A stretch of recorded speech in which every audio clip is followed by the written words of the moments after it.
Әти солдат тормышын сагына. Буш вакыты булган сайын безгә солдат чагында күргәннәрен сөйли, армиядә алып барган көндәлек дәфтәрләреннән җырлар укый иде.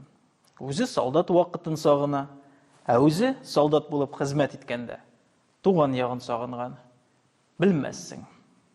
Әтинең солдаттан алып кайткан берничә истәлек әйберсе бар иде. Шуларның берсе солдат уставы.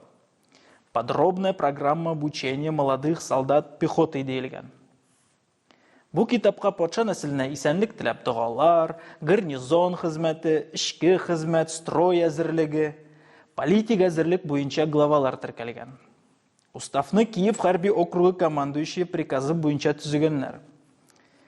Бу китап миндә кадерле мирас булып саклана. Һәм өйгә килгән кунакларга мин моны һәрвакыт күрсәтәм. Хәзерге заман укымышлысын Достоевскийның 30 томы, Толстойның 24 томы белән гаҗәпләндерә алмыйсың.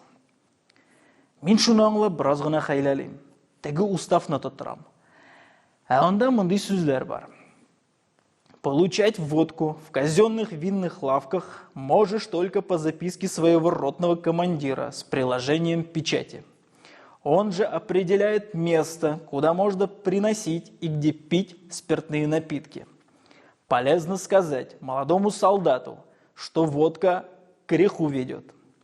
А очень уж понадобилось ему выпить рюмку, чтобы спросился у отделенного, сходил в полковую лавочку и там выпил.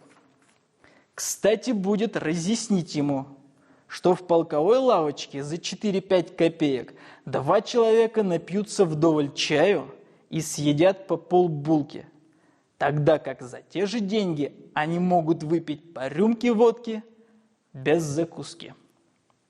Устав әнә шундый.